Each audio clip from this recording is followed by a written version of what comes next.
Bueno, pues continuamos con la unidad uno, como llevamos esa clase de retraso del lunes pasado, y tema uno, y nos vamos ahora a la segunda grado, como hay que llamarlo, que dice literatura del siglo XVIII. Bueno, esta es la primera literatura que vemos este año en el curso, el primer contenido de literatura, y bueno, ya empezamos un poco avanzado ese siglo XVIII, que creo que por historia también vais más o menos por esa. De repente algunas cosas de las que os cuento suenan. Bueno, en la literatura ya lo iré comentando, esto lo repetiré mucho y espero que lo vayáis también viendo a través de las explicaciones. Yo no quiero ni que os aprendáis de memoria autor, ni fecha, ni en qué año nació y murió tal persona, o cuál es la obra más importante de no sé quién.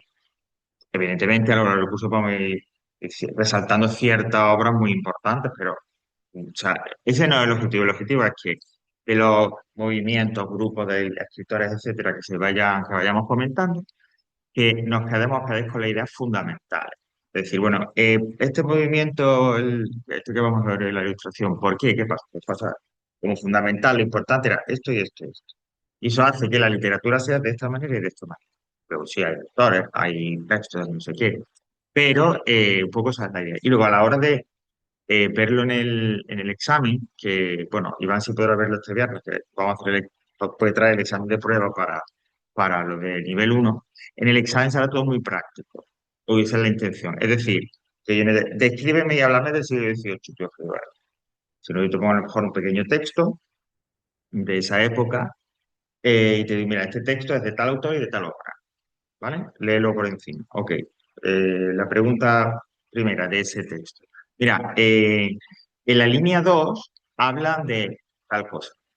¿A qué se refiere eso? Y esa cosa que yo te digo, ¿a qué se refiere? Pues será algo relacionado muy claramente con lo que hayamos estudiado, ¿no? Pues él habla de la superstición, porque la ilustración quería acabar con la superstición. Ellos solo querían razón ¿vale? Y cosas así. Es decir, que o bien seleccionar una opción correcta o escribir algo, pero que sea solamente una línea, dos líneas, cosas así. Es decir, todo muy práctico, enfocado muy práctico para descargar un poco, ¿no?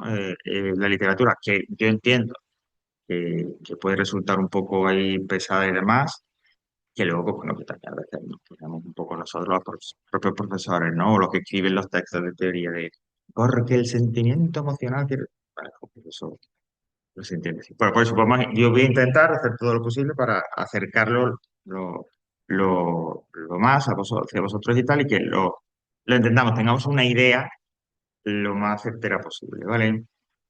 Al igual que ocurría con lo del texto, al igual que ocurrirá también con las secciones de lengua, pues el primero, como, pues eso, ¿no? Yo te digo la teoría, etcétera, que, que siempre leemos a través de un PDF aquí abajo, ¿no? Además, en el caso de literatura, veis que hay, dice, teoría tema uno resumen, teoría tema uno. Teoría tema uno resumen, que es el que vamos a ver, es, como su nombre indica, la teoría resumida. Es decir, cuando ahora proyectamos el archivo, lo vas a ver, está marcado, está como subrayado. Lo más esencial, lo importante es justo lo que vemos aquí en clase y lo que yo recomiendo que reviséis en su momento.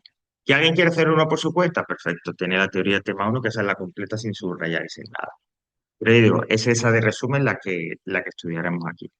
Y luego ya, cuando terminemos, sí que, bueno, eh, os comentaré como siempre que se ofrece pues esta parte un poco más práctica con ejercicios que no son obligatorios, que no hay que hacerlo si no quiero, pero que al menos sirvan como guía de qué tipo va a ser el ejercicio que Javier me pueda poner sobre esto en el examen. Pues mira, estos que se ofrecen aquí, para hacerlo si queremos, de forma voluntaria, etcétera, pues son una buena idea. Exactamente.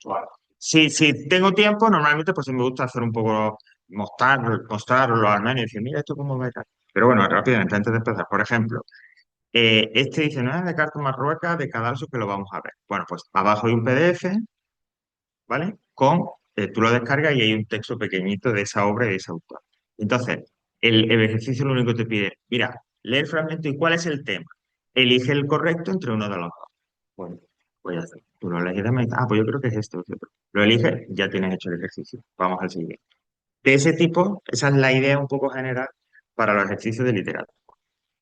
El examen de bueno, pero bueno, que esos ejercicios, que es el único ejercicio obligatorio de las unidades de lengua, el ejercicio de literatura que encontráis al final de cada unidad, que se entrega con los demás, pues eso también es parte del examen. Eso también son preguntas. Bueno, vamos a empezar con ello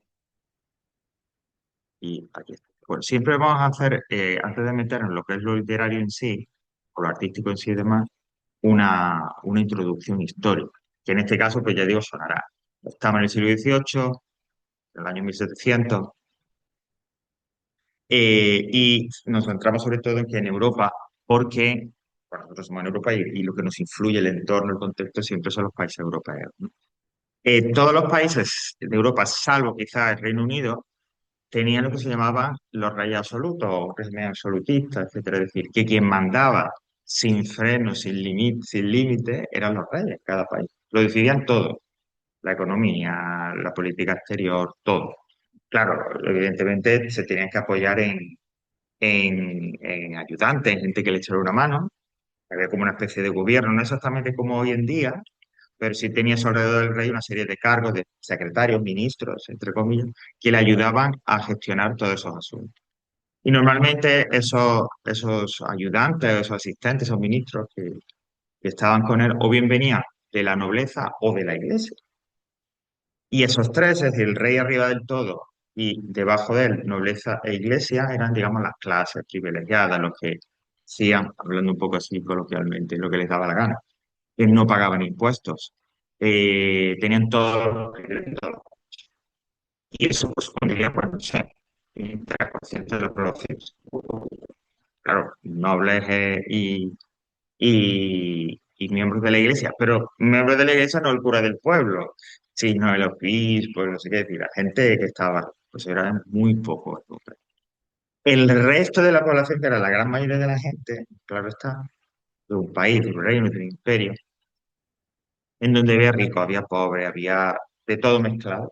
Eso eran las clases, como dice ahí, no privilegiadas, y eso es los que no tenían derecho, los que tenían que pagar impuestos, los que tenían que obedecer las leyes, pero no decidían, no había ningún tipo de intervención por su parte para hacer esas leyes, que hoy en día al menos está la democracia, uno vota a un partido y el partido dice, yo voy a hacer tales leyes, parece bien, yo voto a ti. Es decir, en cierta forma hay decisión, ¿no? En la democracia. Nada de eso. Ese resto de la población tenía que obedecer, como digo, y no podía cuestionar nada, ni podía opinar, ni podía de ninguna manera participar en eso.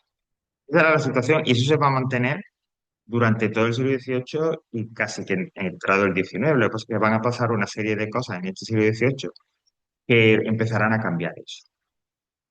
Eh, hay lo importante, lo que define, no solo en cuanto a la literatura y al arte, sino también en cuanto a política, economía. Es decir, cuando una nueva visión de cómo entender el mundo, de qué es lo importante, de cómo tienes que afrontar un problema, qué tienes que tener en cuenta al afrontar un problema, qué tienes que tener en cuenta al plantar pues, en la agricultura, qué tienes que tener en cuenta a la hora de hacer un edificio, qué tienes que tener en cuenta a la hora de... Sí, todo eso, hay una idea que va a ser fundamental y que determina cualquier aspecto de la vida. Esas nuevas ideas, esa corriente de pensamiento, ¿no? Es lo que se llama ilustración. Hoy en día, si nos preguntaron, bueno, ¿qué eso de las ideas, de la corriente intelectual, etcétera, ¿eso qué quiere decir? Hoy en día, bueno, pues hoy en día son, nosotros, la sociedad nuestra se guía por el hecho de que, bueno, confiamos en la tecnología, en la ciencia, confiamos en que haya una democracia. Eso son, digamos, un poco la idea que uno tiene en la cabeza y que uno da por supuesto. Pues bien, en aquella época, esas nuevas ideas que quieren introducir en la gente, que quieren, digamos, que se conviertan en las ideas habituales, en que la gente piense a través de esas ideas, se recogen en ese movimiento que se llama Ilustración, que, insisto, afecta a todos. La Ilustración viene de Francia, es decir, en Francia, durante ya bastantes años, antes de que empezara el siglo XVIII, una serie de intelectuales, de filósofos, artistas, escritores, etcétera, porque debatían, pensaban, escribían, etcétera. Y todo ese grupo de gente como digo, pues está ahí un poco dándole a la cabeza, ¿no? ¿Y qué sería bueno? ¿Qué sería lo mejor? ¿Cómo podemos avanzar? llegan, digamos, a un grupo de ideas, un grupo de valores nuevos, total, que rompen totalmente con lo anterior, que como digo, ah, se, se, se agrupan, en lo que se llama, se agrupan en lo que se llaman ilustración. Bueno, ¿y cuál es la idea fundamental o la idea fundamental? Pues mira, frente a lo que había pasado hasta ese momento, los ilustrados, los intelectuales, escritores, etcétera, dicen, no, todo en la vida del hombre se tiene que regir, se tiene que guiar por la razón y el conocimiento, la ciencia, la lógica. Cuando se construyen edificios, porque se construyen edificios con todos los cálculos necesarios, con los diseños, con planos. Cuando se diseñe cómo se va, digamos, a llevar a cabo una plantación de tal cultivo, pues igual que haya unos estudios previos, mira, la tierra es de este tipo, el mejor cultivo aquí es ese, etcétera, etcétera. Esto que para nosotros hoy en día, pues es algo normal, por eso decía que nosotros, la ciencia, la tecnología, nos basamos en ello, no hay problema. En la época no era así, sobre todo en ciertos aspectos como en ciertas creencias, todavía la gente mucho se lleva por supersticiones, ¿no? Hay el puesto de cuando tengas la regla no te duches, o no, no. Estas cosas que no tienen sentido ninguno, que no se basan en nada científico. Lo ilustrado es entonces con esa obsesión, se puede decir, de qué es la razón, el conocimiento, la lógica, la ciencia en definitiva. Lo importante van a intentar acabar con todo eso y que la gente deje de creer en cosas que no son ciertas, deje de guiar su vida, deje de hacer su vida de acuerdo a, insisto, a cosas que no tienen sentido, que no siguen la lógica ni la razón y que por lo tanto se sumen a este nuevo movimiento, a estos nuevos valores que realmente pues, son modernos ya, más cercanos a los nuestros. Basarse en esa razón, en ese conocimiento, en esa lógica, hace que todo se haga o se intente hacer todo lo que se haga, lo que se intente hacer cualquier actividad, sea una actividad equilibrada, serena, se haga con lógica, con sentido común. Pues, bueno, lo que diríamos hoy en día de razón, lógica, etcétera, ¿no? Los ilustrados lo que piensan e intentan por eso dejar a un lado que todas esas presiones, las exageraciones, la exaltación, son irracionales, es decir, no son lógicas. Y por lo tanto eso hay que dejarlo. Todo según la razón y el conocimiento. Esto se muestra de diferentes maneras. El hecho de que a partir de ahora, para estos ilustrados, la base de todo, de la vida del hombre, sea la razón y el conocimiento, se muestra, como digo, por ejemplo, en los reyes absolutos, en algo que se llama despotismo ilustrado. ¿Eso qué es? ¿Lo que quiere decir? Pues ese despotismo ilustrado es que los reyes dicen, yo soy tengo todo el poder del mundo, nadie me va a cambiar, nadie me va a bajar de aquí, pero como soy tan bueno y generoso, voy a hacer cosas buenas por mi pueblo. Y entonces empiezan a fomentar, empiezan a promocionar desde la monarquía, desde esos reyes absolutos, la construcción de nuevas escuelas, la reforma de los sistemas educativos, la mejora de la agricultura para que se produzca más. Se crean también en muchos países, como el caso de España, fábricas tipo la Real Fábrica de Tapices, para que se hagan tapices. Se crean también instituciones culturales como por ejemplo la Real Academia, la Biblioteca Nacional, que es de esta época. Es decir, esos reyes piensan que haciendo todas estas cosas que son buenas para el pueblo, pues van a ayudar, van a hacer que vivan mejor. Y hombre, de cierta forma, sí, pero no, porque al fin y al cabo siguen estando como no, o lo que hoy diríamos una dictadura.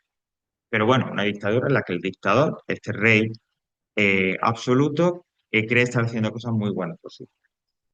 Bueno, y así procede y así se va desarrollando todo el siglo XVIII, porque claro, hoy en día estamos acostumbrados a que los cambios sean muy rápidos, a veces incluso de semanas, de días. En esa época no. Cuando yo te hablo, os hablo de la ilustración, de lo que querían hacer, el que eso se difundiera, el que digamos desde Francia hacia toda Europa y hacia otras partes del mundo, estas ideas se extendieran, la gente empezara un poco a conocerlas y vivir de acuerdo a ellas, eso durante todo el siglo, son 100 años, no de un día para otro, ¿no? Eran épocas en las que la gente no salía a lo mejor de toda su vida de su pueblo o de donde vivía. Por supuesto, los caminos, carreteras, no existía esta comunicación como existe hoy en día. Entonces, todo era infinitamente más lejos, ¿vale? Bueno, también se le llama un poco por aquello de la importancia que le dan a la razón, al conocimiento, a la lógica, el siglo de las luces, por aquello de que el saber ilumina. Exactamente. Ajá, todo lo que sea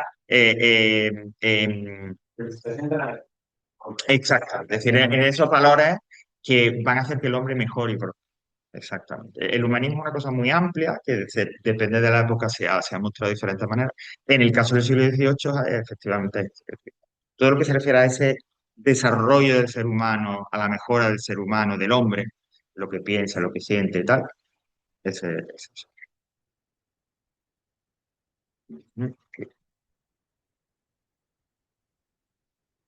Bueno, vamos a terminar este contexto histórico. Siempre es decir que surge en Europa, perdón, surge en Francia, se extiende por Europa, incluida España, y luego por el resto del mundo, ¿no?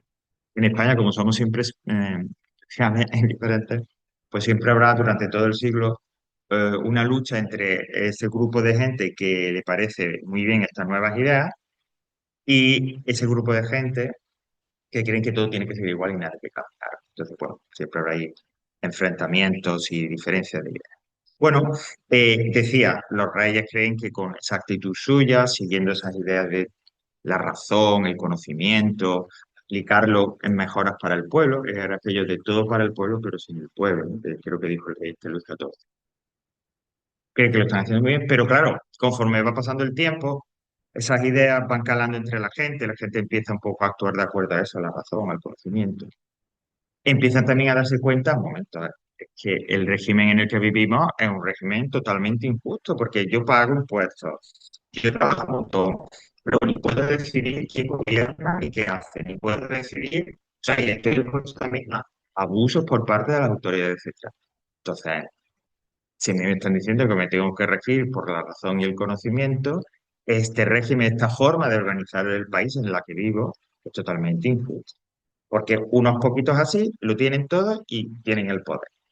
Es decir, que la ilustración, esta nueva idea, lo que van a hacer a lo largo del siglo es que esa población que no es privilegiada vaya tomando conciencia de que puede vivir en un país mejor, de que hay que cambiar ese régimen, ese sistema absoluto en el que el rey, apoyado en la nobleza y la iglesia, detenta todo el poder y tú te tienes que callar. Eso es lo que te digo. ¿Vale? Eso desembocará en qué? En que a finales de siglo ocurrirán dos acontecimientos muy importantes que hacen que ya a partir del siglo XIX se inicie el camino muy lento, especialmente en Europa, pero también en Estados Unidos, a las democracias como la entendemos hoy en día. Realmente las democracias, como es la democracia española, que es relativamente joven en términos históricos, pero las que hay en otros países de Europa, hasta, digamos, antes de la Segunda Guerra Mundial y sobre todo después de la Segunda Guerra Mundial, no se conformaron tal cual las conocemos hoy en día. O sea, que lleva muchísimo tiempo. Pero si no hubiera ocurrido la Ilustración, si no hubiera pasado estos dos momentos históricos que ahora voy a ver, que seguramente estuvierais en historia, no se hubiera podido, no se hubiera iniciado ese camino, esa evolución, ese cambio hacia esta democracia que tenemos hoy en día. Esos dos acontecimientos se dan ya hacia finales. Uno es la Guerra de la Independencia, la Revolución Americana, que es en 1776, esto del 4 de julio, la firma de la independencia, ¿no? Porque realmente los americanos que pertenecían al Imperio Británico quieren separarse de ellos, formar un país y además un país que se base en qué? En la razón, el conocimiento, es decir, que se base, que se organice como un país de acuerdo a los valores ilustrados. Por eso se considera también muy importante. Y el más importante de todos, lógicamente, el que da inicio a la historia contemporánea, que es la Revolución Francesa, que es esa a partir de 1789, ¿no? En el que es la primera vez, no solo en la historia, sino en bueno, no en la historia, pero sí es la primera vez en territorio europeo. Hola, ¿qué tal? Que la gente se sublevó y demás, y detuvo a los reyes, cortaron la cabeza a mucha gente, mataron a los reyes, etcétera, etcétera, ¿no? Eso era. Sí, nivel así. Que eso para el momento, ¿no? Era pues fue, el impacto pues fue. Pero bueno, esta guerra de la independencia, esta lucha contra Estados Unidos y contra, perdón, contra Gran Bretaña, el Imperio Británico y la Revolución Francesa son esos dos acontecimientos históricos que digo iniciarán el camino a la democracia. Bueno, vamos a lo que ya nos compete más a nosotros, que es lo que no está subrayado, Javi, no es lo esencial. Oye, que a lo mejor pues, le echo un vistazo así para entender mejor lo subrayado. pero las ideas fundamentales son las subrayadas, ¿vale? Por eso, ya digo, la fundamental ahora mismo en cuanto a ideas generales, lo de basarse en la razón y el conocimiento. Toda actividad humana, la vida, el mundo se debe ver a través de eso.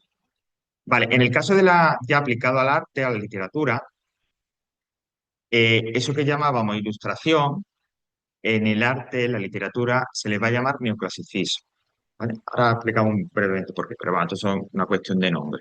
Ilustración, neoclasicismo, al final es lo mismo, simplemente que neoclasicismo es pues el apartado de pues, que centra en la literatura, en el arte, ¿vale? Bueno, esa idea de la razón, el conocimiento, la lógica que hemos visto para todo el movimiento se aplica también a la literatura, ¿vale? Y entonces, como la literatura tiene que ser nada de emociones, sentimientos, expresión de eso, nada, sino que tiene que ser basarse en lo que los escritores escriban, en la razón, como digo, en la lógica, en el conocimiento. Esos textos, esa literatura que se escriba, como dice ahí, pues tiene que ser, como veíamos antes, que era en general la vida, equilibrada, serena, lógica, guiada por la razón, por la ciencia. Y un elemento muy importante, esto es otra idea importante, que separa o que distingue a la literatura. Y es, como dice ahí, que debe servir o que servirá para enseñar. Esto que no es del retroceso, venía incluso de la antigüedad romana y demás, era el delectare et prodesse, se decía. Eh, es decir, la literatura, si se escribe un poema, si se escribe una historia, si se escribe una obra de teatro, nos contarán lo que nos tengan que contar, pero el autor siempre intentará enseñar algo. Fundamentalmente, luego lo vamos a ir viendo en algunos de los ejemplos literarios y tal, forma de comportarse de la gente. Es decir, la ilustración, literatura de la ilustración lo que pretende es, el movimiento en general, enseñar a la gente para que se olviden de esas costumbres, de esas creencias en las supersticiones, de esas costumbres sociales que ya no valen, y se pasen, digamos, a costumbres, a hábitos, a creencias basadas en la razón, en la lógica. Y eso lo intentan enseñar a través de la literatura, ¿vale? Bueno, yo vengo diciendo estos días, y así aparece después, que eso hace que la literatura del siglo XVIII sea una literatura pobre. ¿Por qué? Bueno, eh, la literatura no es esto, la literatura es coger un libro y leerlo, algo que te interese y te guste, ¿no? Pero la literatura no debe de servir para enseñar, porque para eso están pues, clases como esta, están los libros de texto, está un manual. Pero la literatura es para divertir, para reflexionar sobre un tema concreto, para expresar reflexiones, para expresar sentimientos, emociones, ¿no? Oye, ¿por qué la gente se siente triste cuando alguien fallece? Y resulta que escribe hay un poeta un poema, ¿no? En el que a través de lo que te dice, con ese lenguaje y esas metáforas, tú entiendes por qué, qué es la tristeza, etcétera, etcétera. Pero la literatura no debería servir para enseñar, no es un medio a través del cual, como digo, te digo, pues te tienes que comportar de esta manera, tienes que actuar de esta otra, ¿vale?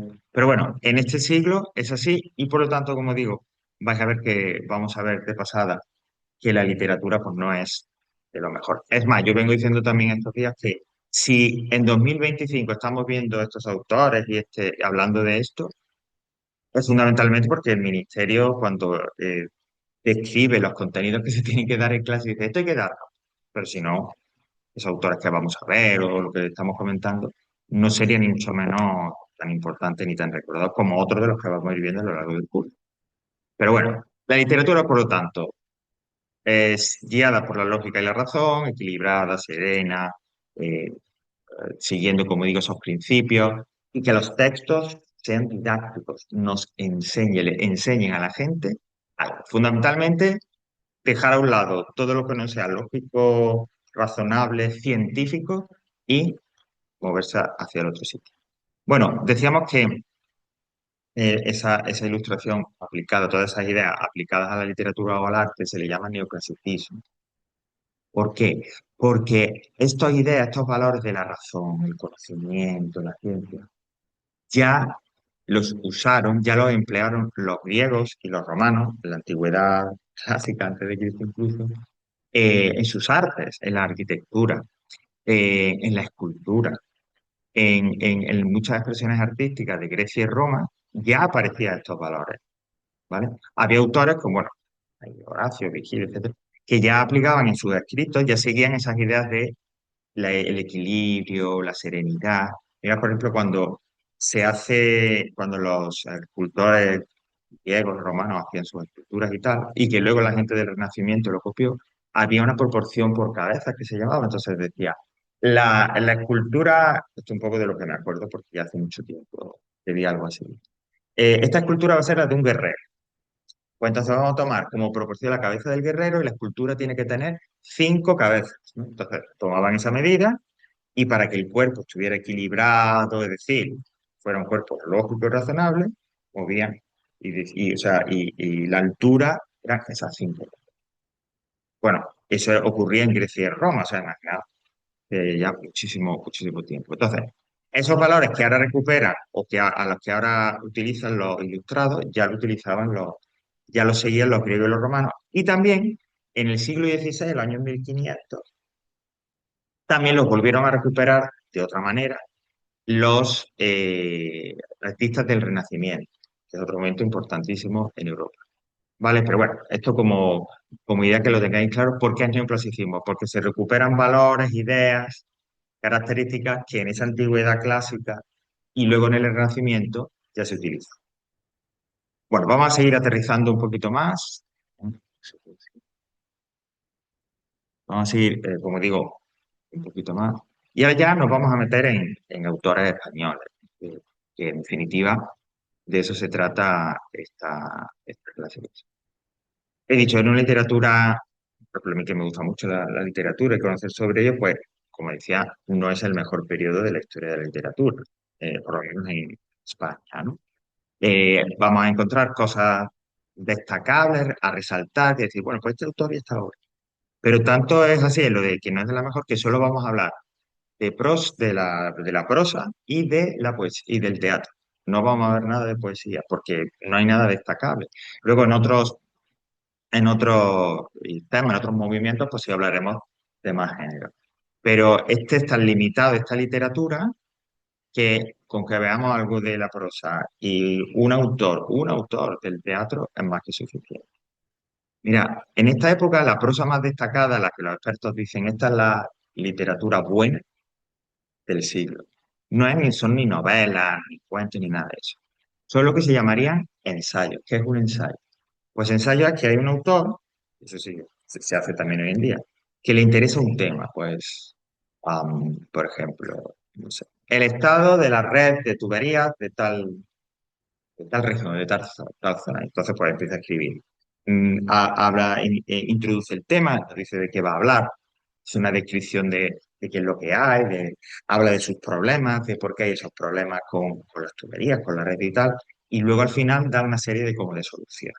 Es decir, hace como una especie de investigación de un tema concreto. Pues eso es lo más destacable, es decir, libros de ese tipo del que he comentado, ensayos, es la prosa más importante o más literaria, más destacada de este periodo. Y dices tú, pero eso realmente no es ni una novela ni un cuento. No, son como esos estudios, ¿no? Investigaciones. Lo que ocurre es que, claro, están muy bien escritas, muy bien elaboradas, de manera que por eso se considera hoy en día como literatura. Tienen arte, son artísticos. Pero básicamente, los textos en prosa más importantes, insisto, son de este tipo, son esos ensayos. Es decir, investigaciones sobre temas concretos. Vamos a destacar dos autores muy importantes que cultivaron este género, que escribieron esos ensayos hablando de temas súper variados, que son Fray Benito Jerónimo de Feijoo en la primera mitad del siglo y luego en la segunda veremos a Jovellanos. Los dos autores se parecen mucho, ¿no? Eh, Les interesaba, una de las características que tienen los intelectuales del 18, de la Ilustración, es que les interesaba cualquier tipo de tema. Y escriben sobre cualquier tipo de tema. Por ejemplo, ¿no? Para que tengan una idea. Este Feijó escribió sobre astronomía, sobre matemáticas, pero también sobre geografía, sobre lingüística. En el ejercicio obligatorio de literatura viene un texto suyo se llama Entierros prematuros, sobre el costumbre de cómo se enterraban, o sea, de todo y de lo más dispar, ¿no? Más diferente.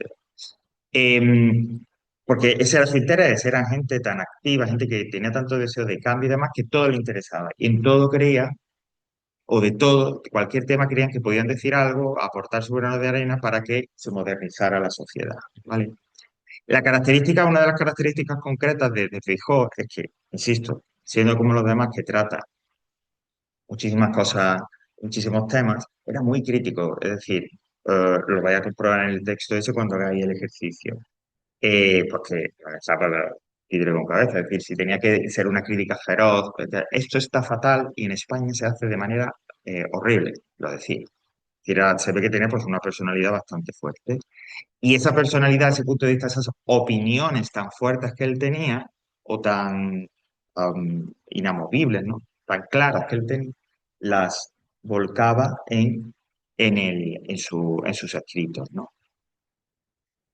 Pues eso, él se dedica a escribir eso, como estoy diciendo, a expresar, cortar cualquier tema, sus opiniones, claro, porque bueno, la situación en España en aquel momento era horrible, económica, política, social, ¿no? Era un país ya en decadencia, un país que ya no era tan importante, etcétera, etcétera. O sea que toda esta gente, claro, reacciona ante esa crisis tan grande que estaba viviendo España.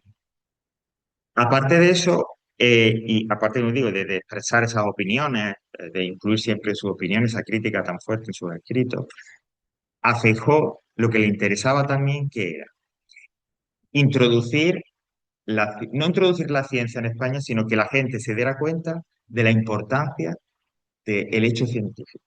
Mira, es en el siglo XVIII cuando, sobre todo en otros países de Europa, empieza a desarrollarse descubrimientos científicos, experimentos, a hacerse, digamos, avances de cosas que conocemos hoy en día. Pues lo de Newton que le cae la manzana esta que se dice, y lo de y la ley de la gravedad, que si experimentos para descubrir qué era la electricidad, etcétera, etcétera. O sea, la ciencia cada vez, sobre todo conforme vamos avanzando en el siglo, es más importante, ¿vale? Y se considera como algo ya que va a cambiar en consonancia, siguiendo las ideas de la Ilustración, va a cambiar, digamos, eso es lo que le interesaba, fijo, que la gente empezara a darse cuenta, introducir en España la idea de la importancia de la ciencia y de que a partir de ahora habría que ir trabajando con la ciencia, fijándose en la ciencia, se acabaron supersticiones, se acabaron estas leyendas que nos cuentan. Eso todo es falso. Si lo que era ley es divertido, vale. Pero todo debe de ser regido en lógica, conocimiento y la ciencia. Si hay una tormenta, la ciencia tiene una explicación. No es que Dios está enfadado y entonces ha mandado ese tipo de cosas. Si estás enfermo, no es porque una enfermedad, la que sea, pues porque has sido pecaminoso y tal. No, es porque te has infectado de algo. Esa es un poco la idea. Y eso es lo que quizás más le preocupaba, de las cosas que más le preocupaban a Feijóo. Introducir esa ciencia, que lleva a los campos científicos, en España. Y digamos que fuera una idea que se implantara, que él la transmitiera a la gente, a la población del país. Ahora volvemos al cadalso, por cerrar esto de los ensayistas y jovellanos, que llama de más adelante del siglo XVIII, no es contemporáneo de Feijóo, que ya más hacia el final, pero es igual, es otro autor, ensayista, intelectual que le interesa muchas cosas. Fijaos que es un reformador e innovador, pero claro, todos estos, este que acabamos de ver, jovellanos, en general los ilustrados, querían cambiar, reformar, innovar y hacer algo diferente, ¿no? E igualmente trata muchos temas relacionados con problemas que afectan al país, ¿no? Fijaos, habla del arte, de la agricultura, de la moral, pero siempre desde ese punto de vista, ¿no? Todos estos autores, de, de hablar de cuál es el estado de esos temas en el país y qué problemas hay, cómo se pueden resolver. Y al igual que Feijóo, aunque no lo hayamos destacado, que esto es algo general, finalidad didáctica, es decir, Feijóo, Ovellano, todos escriben, como decía, para que la gente cambie, para que aprenda, entienda, que ahora dejarse llevar por la ciencia, la razón, etcétera, es lo que va a solucionar la solución a los problemas. ¿Vale? Bueno, ya adelanto el final con spoiler, no pasa. Sí. En otros países es verdad que tuvo más implantación y tal, pero en el caso de España, pues como que España desde entonces hasta, fijaos, hasta prácticamente la llegada, la vuelta de la democracia en el 75, conforme pasaban los años, los siglos, España se fue separando de Europa, del desarrollo, y mientras que Europa se convertía, pues eso, ¿no? Como en esta época, en caminando hacia la democracia, luego en países industriales, luego España se fue separando y bueno, por eso ese retraso con respecto al desarrollo de otros países. Bueno, y para acabar esta parte de la prosa tenemos a Cadalso, que si, bueno, hay alguna foto por ahí, no una foto, sino el retrato suyo era militar.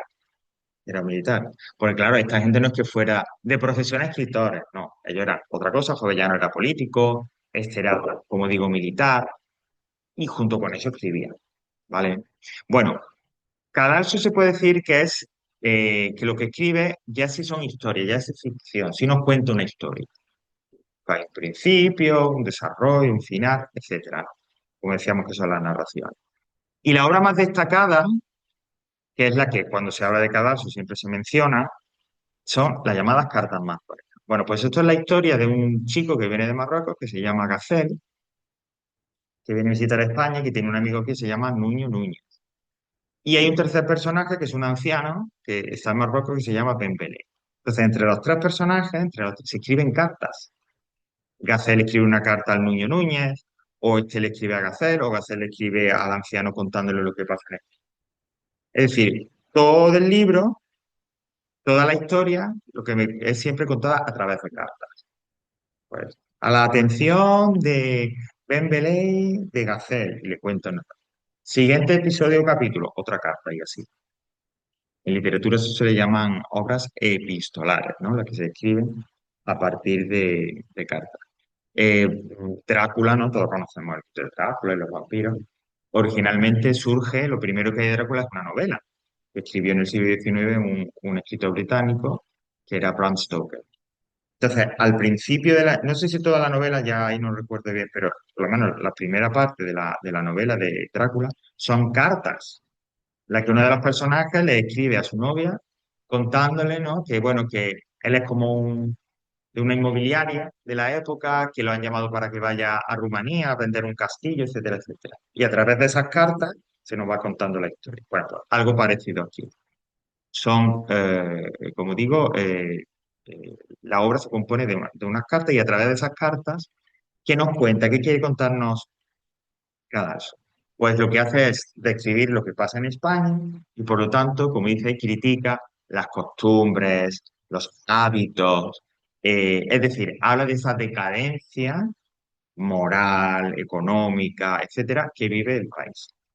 La idea era, ok, alguien español se lee esta obra en la que yo le estoy contando todo lo malo que hay, de repente dice, "Jope, pues aquí hay que cambiar, ¿no? Aquí hay que tomar conciencia del problema y cambiar, ¿no? Y movería a la gente, esa es la idea última, que a través de lo que se le enseña en esa obra, mover a la gente, hacer que la gente empiece a cambiar y a adoptar esas nuevas costumbres, ¿vale? Bueno, pues esto en cuanto a la prosa. Y ya para acabar, no torturo más. Y así, bueno, pues al menos vemos un poco, os muestro los ejercicios y el teatro. Mira, la gran época del teatro español es con la que se acaba el nivel uno, que es el barroco y tal, ¿no? Ese es el gran momento, el primer gran momento del teatro en español. En el siglo XVIII, ya como digo, a partir del 1700 o por ahí, el teatro sigue siendo, se sigue escribiendo, se sigue representando de esa misma manera en la que se hacía en el siglo anterior. El teatro era un espectáculo importantísimo, era como el cine, la televisión, la radio de la época, todo junto, porque era realmente como el único espectáculo de diversión que tenía la gente.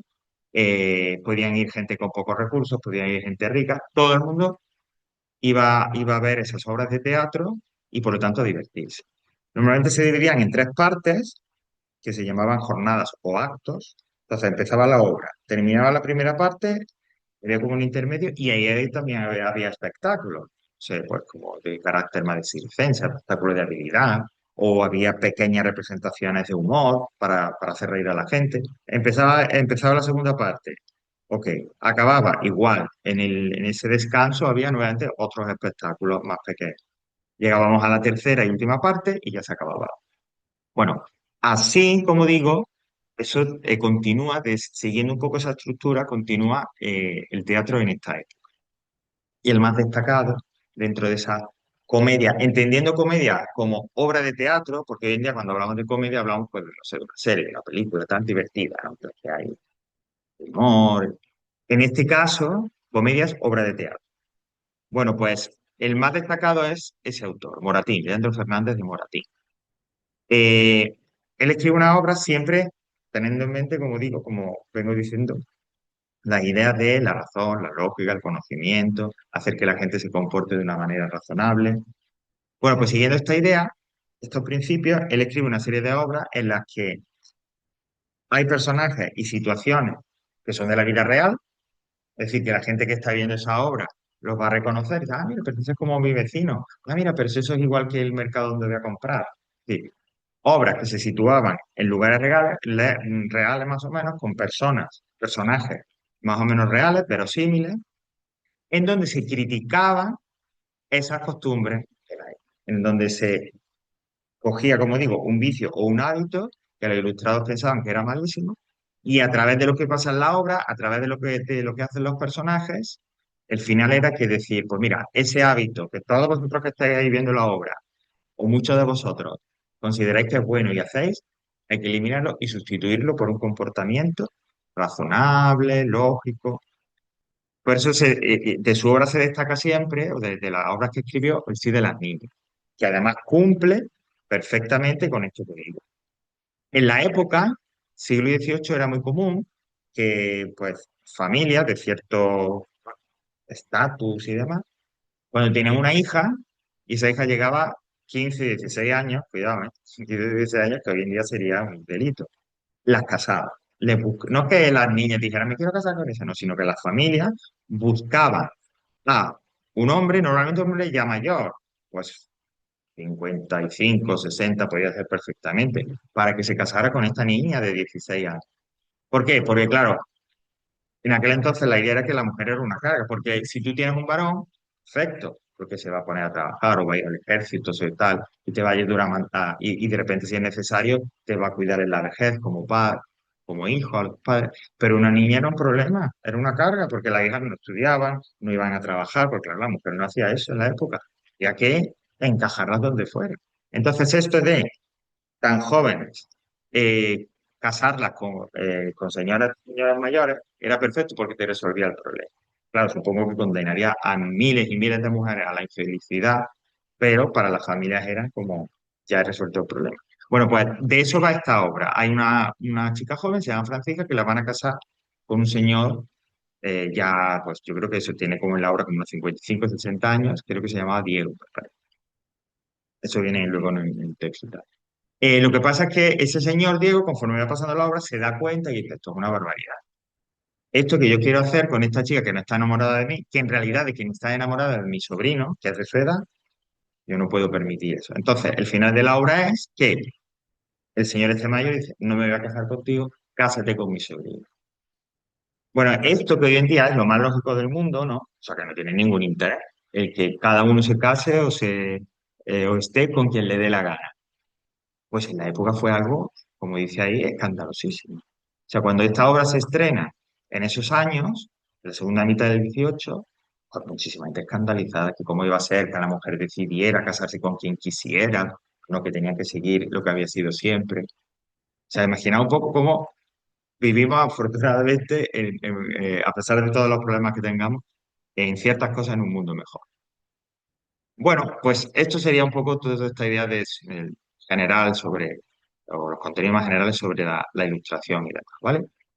Si alguien dice, bueno, Javier, y cuando llegue o si cuando yo lo quiera repasar, o llegue el examen y quiera un poco echarle un vistazo, ¿me lo aprendo de memoria? Bien, pues si a ti te viene bien. Yo lo que recomiendo es que hagáis unas lecturas comprensivas, es decir, yo no te voy a preguntar fechas, no te voy a preguntar autores, nos vamos a centrar en estas ideas fundamentales. Pues tú revísalo, que se te vayan quedando, se te vayan sonando, pero no es necesario que estudies de memoria. No, no, no, no es necesario. resulta que es un poco tu sistema y te va bien, ok, adelante, por supuesto. Pero como pues lo que ocurre, tenemos el tiempo tan justo por todas las razones del mundo, yo lo que recomiendo es eso, ¿no? Que lo vas repasando, lo vas leyendo, con la idea de que la ilustración era esto. En la prosa, la ilustración dice que tiene que enseñar, y así, ¿sabes? Cosas así. Bueno, volviendo entonces a la parte de literatura. ¿Qué cosas más tenéis? Bueno, pues tenéis ahí un vídeo donde se habla no solo de la ilustración en el arte, sino un poco de todo el contexto histórico, un poquito más amplio, por si queréis pues tener más ideas, más conocimiento, o bien si os ayuda a entender mejor lo que hemos visto. Pues estos dos ejercicios, uno de lo de las cartas marruecas y otro sobre el sí de las niñas, ¿no? Estos dos ejercicios, optativos, opcionales, que no son obligatorios, los textos con los que van esos ejercicios los tenéis aquí abajo cuando dice texto del siglo XVIII, ¿vale? Entonces, pues si queréis, ya digo, yo no los voy a hacer, pero al menos los voy a ver para ver cómo van, ¿no? Para ver qué tipo de ejercicio de pregunta me podría hacer Javier en ese examen de literatura, ¿no? Que fue lo que hemos dicho. Hay un pequeño texto de las cartas marruecas. Elige, es como, oye, ¿cuál es el tema? ¿Cómo resumiría ese pequeño texto? Elige uno u otro. O aquí igual, ¿no? El segundo hay un pequeño texto de la obra esta de Moratín, del Sí de las Niñas, y dice, ¿qué personaje es el que es, digamos, más ilustrado? ¿Qué personaje es, digamos, el que se guía por la razón, el conocimiento, la lógica? Pues este, porque, no sé, decide, imaginaos que el Don Diego es ese, Don Diego, porque decide no casarse con la mujer, sino que esa mujer se case con quien ama. Es decir, esos son el tipo de respuestas, del tipo de actividades que podremos hacer. Bueno, y esto sí, estamos muy aburridos, que me dio por una representación, o sea, una grabación televisiva con la representación de la obra del Sí de las Niñas, ¿no? Esto es de los años, porque como veis en blanco y negro, era de un programa de televisión española donde se grababan y se representaban muchas obras de teatro. Bueno, pues antes de pasar ya a lo siguiente, vamos a volver al tema uno y vamos a echar un vistazo para un poco comentar, si lo habéis hecho ya, pues igualmente, y si no, pues de repente os sirve esto que voy a comentar. El ejercicio de literatura, que es el único obligatorio, ¿vale? Los otros ejercicios que aparezcan en unidades de lengua, que normalmente aparecerá en esa sección que dice ejercicio, el banner rosa, eso yo recomiendo, ¿por qué? Porque lo hacéis, se entregan y tiene un reflejo en la nota. Pero si no lo hacéis, pues nada. Pero este sí, el de literatura sí, porque ya dijimos, como dijimos al principio de curso, hay uno por unidad, son tres en cada trimestre, y son como preguntas del examen. Yo llego al final del trimestre y tú has hecho y entregado los tres ejercicios de literatura de cada una de las unidades, ya tienes ahí como un 40% del examen de literatura aprobado, hecho y aprobado. Porque el compromiso es entregarlo, yo reviso que esté más o menos todo y ya con eso se te va. ¿Vale? Bueno, pues en este caso, que tenéis todavía tiempo, todavía quedan 9 días, ¿vale? Como fecha límite el 29, si os falta algo. Bueno, tenéis dos archivos en PDF. El primero es de Feijóo, que veis que el texto se llama Entierros prematuros, de una costumbre un poco, bueno, que hoy nos parecería hasta morbosa, pero bueno. Y entonces luego lo que tenéis que hacer, lógicamente, es leer el texto y veis que aquí hay como cuatro actividades, ¿no? Pues hacer esas actividades, eso es lo que hay que entregar. Actividades que, bueno, son más o menos que se entienden, yo no decir que sean más sencillas o tal, pero sí más o menos está claro que hay que hacer el tema del texto, o sea, de qué va. Mira, la uno y la 2 incluso casi que se pueden hacer a la vez, porque decide qué va el texto y hacer un resumen es casi que lo mismo, ¿no? E igual con la 3 y la 4 también se puede hacer juntas. Porque la 3 y la 4 parte de lo que nos pongan ahí, es, mira, el texto corresponde a la ilustración, tiene valores ilustrados, porque cuéntame, dime, refiéreme algo en el texto que te haga a ti ver que el autor está hablando de ese tema y dando una solución a ese tema desde el punto de vista de la razón, la lógica, el conocimiento. Esa sería la actividad. Resumen del texto y decir por qué es ilustrado, qué valores de la ilustración, cómo aparecen los valores de la ilustración en ese texto. Y el otro, que es del sí de las niñas, ¿vale? Pues también muy parecido, ¿no? Bueno, pues quién es el autor y el nombre de la obra, ya lo hemos dicho. que de las niñas, para ti. ¿A qué género pertenece? Pues está muy claro también. El tema, ¿qué personaje aparece? Pues Don Francisco, no sé qué. Y luego un pequeño resumen del texto. Es decir, son como comentarios, pero muy guiados y sobre todo ahora al principio, y pues que sean asequibles y que lo podáis hacer sin mucho problema. ¿Vale? ¿En caso aquí alguna pregunta? No. Bueno, pues la semana que viene, pues ya a ver si terminamos ya la unidad uno o casi que terminamos la unidad uno para, bueno, pues demorarnos mucho, porque sabéis que el día 3 si no lo digo ya, el día 3 lunes 3 tampoco tendremos clase, tampoco es lectivo. Lunes día 3 o sea, no el próximo, sino el de la siguiente semana. De noviembre. Por aquello de, bueno, no sé, que se ha decidido así y... Pero fíjate ahí, porque en realidad el día festivo es el uno el sábado uno pero aún así lo han pasado al lunes para todos. Yo creo, no sé si será como el del día 12 que fue que no había clases, pero no era festivo, que en Madrid se trabajaba. Yo creo que este también va a ser así, me parece, no lo sé. Ya lo comprobaré. Clases, desde luego, ese día no vamos a tener. Así que eso nos va a retrasar un poquito más, pero bueno, no pasa nada. Vale, pues entonces dejamos aquí literatura, esto de lengua, y nos vamos ahora, pues, a la parte de inglés. Acabamos muy bien de tiempo.